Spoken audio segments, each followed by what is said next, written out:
कधीच नाही चुकणार तुमचे फेवरेट टीव्ही शोज झी5 सोबत, तेही एकदम फ्री। आपलं कसं काय? हा आमच्याच ग्रुप मधला आहे। तर आम्ही 9th पासून आमचं होतं हो 9th पासून अफेअर होतं आमचं 9वी। तर पण आम्ही कधी एकमेकांना प्रपोज नव्हतं सगळं। आम्ही कसं एकाच एरियामध्ये पण राहिलो होतो आणि एकाच क्लासमध्ये पण होतो आणि मी एरियामध्ये अजिबात त्याच्याशी बोलायची नाही, कारण की माझे वडील खूप स्ट्रिक्ट होते आणि माझे वडील स्ट्रिक्ट होते, खूप स्ट्रिक्ट होते। म्हणजे अक्षरशः माझ्या वडिलांना मुलाशी बोललेलं पण चालायचं नाही, एवढे स्ट्रिक्ट होते। तरी तुम्ही ते बरं जमवलं। तर मग त्याच्यानंतर मग कॉलेजमध्ये गेल्यावर मग एक आमची फ्रेंड होती, मग तिला फोन करून मग आम्ही हे करायचं कोऑर्डिनेट की कॉलेजचं टायमिंग वगैरे असं। आणि भेटायचं? हा भेटायचं म्हणजे फक्त कॉलेजमधून येता जाता फक्त। कुठे कुठे पण? कीर्ती कॉलेज दादर। त्याच्यानंतर मग 2007 मध्ये मग ते दुबईला जात होते। त्याच्यानंतर मग मी म्हणले बाबा तुम्ही घरी सांगा आता, काय माझे वडील तर काय ऐकणार नाहीत म्हणून। मग त्यांनी मग घरी मग ते मागणी घालायला आले आणि नंतर मग वडील पहिला अपोज करत होते, पण नंतर मग हा म्हटले। मग 2009 मध्ये लग्न झालं। आणि दुबईला गेले?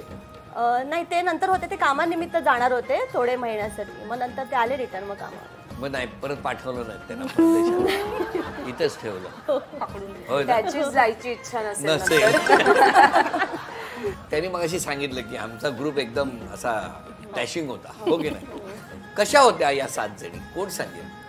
7 जणींमध्ये रसिका आमची खूप शांत असली तरी सुद्धा मुलांनी कोणी काय बोलले तर त्यांना अशी चटाचट द्यायची, हात खूप लागायचा। त्यामुळे कुठले मुलं जास्त बोलायला यायचे नाही, म्हणून खिडकीत अंतर ठेवलं। ती खूप अशी सोज्वळ आणि खूप समजूतदार। यांचा ही जरा पटकन बोलून जाते, जे काय असेल ते तोंडावर सांगून टाकते, मनात नाही ठेवत। हा, मनात काही ठेवत नाही। तसे मग दुश्मन क्रिएट करते ती खूप। हो का? हो, असा आमचा एक झालेला आहे किस्सा।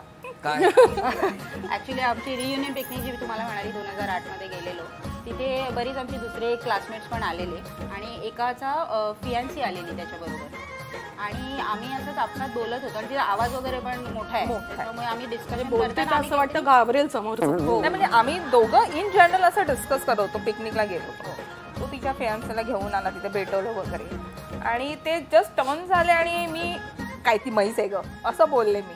आम्ही तिच्याबद्दल बोलतच नव्हतं, आम्ही इन जनरल काहीतरी बोलत होतो। असं तिला बोललो, ती रागाने निघून गेली पिकनिक सोडून गेली। कुठे होती पिकनिक? खोपोली आणि तू आत होती कुठे? ते दोघेही गेले, त्यांना कुठेतरी जायचं असेल। आम्ही मस्का नाही लावलं, होय ना? पण तिथे तो इश्यू झाला असेल लगेच। लग्नाला देखील नाही बोलवलं नंतर। मला अजून बोलणं होत नाही आमचं, एवढी रागवली।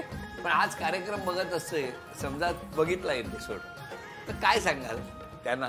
त्यांना कळेल की मे बी आम्ही तिच्याबद्दल नाहीच बोलत, आम्ही इन जनरल काहीतरी डिस्कस करत होतो। ते मिसअंडरस्टँडिंगमुळे आमच्यामध्ये ते मैत्रिणीमध्ये दुरावा आला। मनात नव्हतं, तुमच्याबद्दल नव्हतं, ऐकण्यात तुम्ही काहीतरी झालं आणि त्यातून तुम्ही गैरसमज केला आणि इतक्या 7 मैत्रिणी आजही इतक्या दिवसानंतर तुमची आठवण काढतायत, तुम्हाला मिस करतायत। झी5 ॲप डाउनलोड करा आणि पहा सर्व एपिसोड्स एकदम फ्री।